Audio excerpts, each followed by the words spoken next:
Hello everyone, जय Shri Ram. New mommies, आई hope आप सब बहुत अच्छे होंगे और आपका बेबी भी बहुत अच्छे से अपनी माइलस्टोन्स अचीव कर रहा होगा और आप जल्दी जल्दी सारी चीज़ें तो नहीं, लेकिन हाँ, धीरे धीरे न्यू एक्सपीरियंसेस गेन कर रहे होंगे।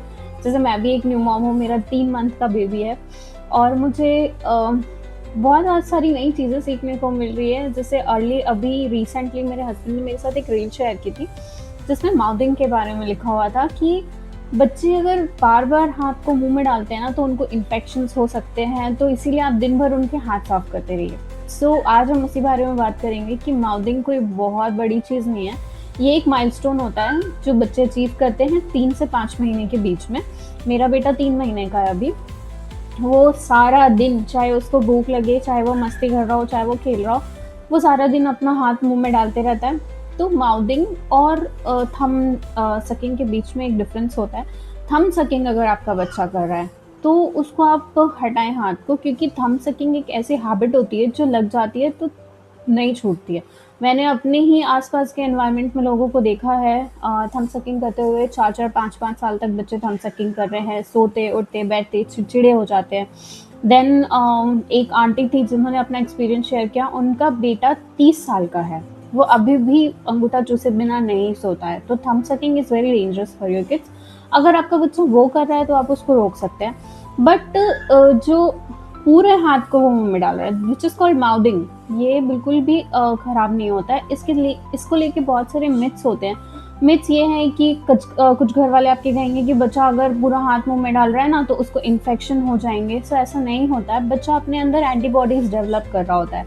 अगर थोड़े बहुत बैक्टीरियाज उसके अंदर जाएंगे ही ना, कुछ चीज़ें उठा के वो अपने मुंह में डालने की कोशिश करेगा। तो माउथिंग एक ऐसा फेज होता है जहाँ पे वो एक अपनी जॉ लाइन्स को, मसल्स को डेवलप कर रहा है, जो कि उसको हेल्प करता है एंटीबॉडीज डेवलप करने में। स्पीच डेवलप होती है, जॉ लाइन्स डेवलप होती है।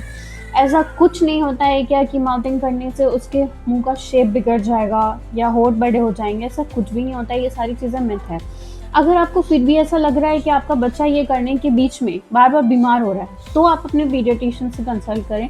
लेकिन माउथिंग बहुत ही नॉर्मल चीज़ें हैं, इसमें ऐसा कुछ भी नहीं है कि आपका बच्चा ये करने से बीमार हो रहा है। उल्टा, आप उसको अगर क्लीन रखेंगे, वो चीज़ें ऑब्जेक्ट्स अपने पास डालेगा मुंह में। फॉर एग्जाम्पल, अगर वो बॉल डाल रहा है तो आप उसको हेल्प करिए कि बेटा this is a ball, this is round in shape, this is in blue colour. ये सारी चीज़ें बताइए ताकि उसका लैंग्वेज और स्पीच डेवलपमेंट में, माइंड डेवलपमेंट में भी हेल्प होगी। ये कोई बहुत बड़ी बात नहीं है। आज की जनरेशन में हर एक बच्चा कर रहा है और हर एक बच्चा अर्ली माउथिंग कर रहा है, अर्ली स्पीच डेवलप कर रहा है। एक्टिव हो रहे हैं बच्चे आजकल। 2026 में हम जी रहे हैं। हमें मॉम्स बहुत सारी गूगल करती हैं, चैट जीपीटी करती हैं, हमें कई बार वहाँ से भी सही इन्फॉर्मेशन नहीं मिलती है। सो इसीलिए पीडियाट्रिशियन से कंसल्ट करें, वो ही हमें एक अच्छा नॉलेज देंगे। इंस्टाग्राम पे बहुत सारे फेक वीडियोस आ रहे हैं इसको लेके कि बच्चों को इन्फेक्शंस होते हैं, बच्चे को बीमारियाँ होती है इससे। ऐसा कुछ भी नहीं होता है। माउथिंग एक नॉर्मल फेज़ है। जैसे कि हम एक घर बनाने, बिल्डिंग बनाने से पहले उसकी नींव डेवलप करते हैं, सेम एज इन टीदिंग से पहले ये माउथिंग फेज होता है जब बच्चे का जॉ डेवलप हो रहा होता है, उसको ईजिंग होती है, तो वो सेल्फ सूदिंग भी करता है। उसको करके सेल्फ सूदिंग होता है, वो खुद को काम करने की कोशिश करता है। क्योंकि टीदिंग फेज बच्चे के लिए बहुत डिफिकल्ट होता है, साथ साथ मॉमीज के लिए भी बहुत डिफिकल्ट होता है, क्योंकि बेसिकली एक ऐसा फेज होता है जहाँ पे बच्चा बहुत चिड़चिड़ा, बहुत क्रैंकी हो जाता है, क्योंकि उनके जॉज में बहुत ज़्यादा पेन होती है, स्वेलिंग हो जाती है गम्स में। उस टाइम पे टीदिंग के लिए एक अलग से वीडियो बनाऊंगी मैं। अभी जनरली माउथिंग में आप उसको अच्छी अच्छी चीज़ें, सॉफ्ट चीज़ें ऑफर कर सकते हैं और उसके आसपास का एनवायरनमेंट हमें बस देखना है कि नीट एंड क्लीन हो, हाइजीन मेंटेन हो हमेशा, उसके नेल्स कट हो बच्चे के। और क्योंकि नेल्स में जर्म्स होते हैं यार, थोड़े बहुत भी हो तो नेल्स कट हो बच्चे के।